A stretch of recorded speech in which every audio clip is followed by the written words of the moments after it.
wabarakatuh. Let me introduce myself. My name is Hanifa. I'm from class 6A. NPM 191104036. Okay, this video is meant to fulfill the individual task of error analysis by supporting lecturer Mr. Muhammad Ridho Khalid MPD. Oke, baik. Jadi, jika di video sebelumnya kita sudah membahas tentang lexical error, maka di video kali ini kita akan membahas tentang classifying of lexical error atau pengklasifikasian dari lexical error atau kesalahan leksikal. Oke, pertama menurut Richard, ada 7 hal yang harus kita ketahui tentang sebuah kata, yaitu yang pertama itu morfologi atau bentuk kata. Kemudian yang kedua itu perilaku sintaksis. Yang ketiga itu pembatasan fungsional dan situasional. Kemudian yang keempat itu nilai semantik denotasi dan nilai semantik konotasi. Kemudian yang kelima itu kata lain yang terkait dengannya, dan yang terakhir yaitu frekuensi. Oke, selanjutnya ada beberapa nih kesalahan pada leksikal. Yang pertama itu formal misselection. Apa sih formal misselection itu? Jadi formal misselection itu yaitu kesalahan yang berkenaan dengan kosakata yang memiliki kemiripan dari segi bentuk. Nah, di sini Laufer itu mengatakan ada ciri-ciri dari formal misselection. Yang pertama yaitu memiliki jumlah suku kata yang sama. Kemudian yang kedua itu mempunyai pola stres yang sama. Yang ketiga itu berasal dari kelas kata yang sama. Kemudian yang keempat itu memiliki bagian awal yang sama. Yang kelima, memiliki beberapa fonem yang sama. Dan yang terakhir, memiliki fonem dengan fitur yang sama. Jadi itu adalah ciri-ciri dari formal misselection menurut Laufer. Selanjutnya, kesalahan pada leksikal yang kedua itu ada misformation.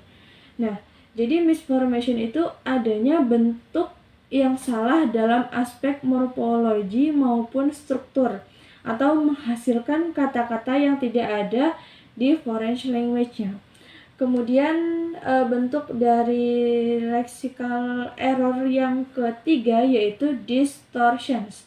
Nah, distortion ini contohnya seperti yang sudah sebelumnya, yaitu tentang omission, kemudian tentang over inclusion, kemudian ada misselection, misordering, dan blending. Nah, sekarang kita beralih nih ke semantic error in lexis. Nah, jadi semantic error in lexis ini dibagi lagi menjadi 2. Yang pertama itu confusion of sense relation, dan yang kedua itu collocation error. Nah, jadi yang pertama itu confusion of sense relations.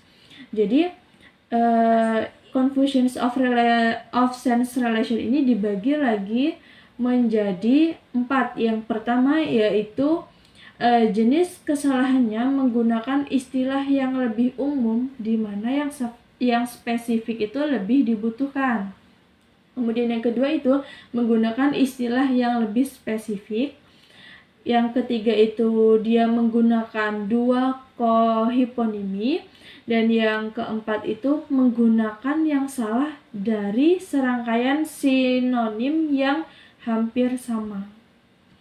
Nah, yang kedua dari jenis semantic error in lexis itu ada collocation error. Nah, there are 3 degrees of collocations. Yang pertama itu ada pemilihan kata yang ditentukan secara semantik. Kemudian yang kedua itu adanya kombinasi antara preferensi tertimbang secara statistik. Kemudian yang ketiga itu ada kombinasi antara keduanya tadi, antara yang pertama dan yang kedua. Nah, jadi dalam classifying lexical error ini ada 3, yaitu tadi yang pertama misselection. Kemudian yang kedua tadi ada misformation, dan yang terakhir tadi ada distortions. Okay, I think enough for my explanation about classifying lexical error. Thank you very much for your attention. The last I say, wassalamualaikum warahmatullahi wabarakatuh.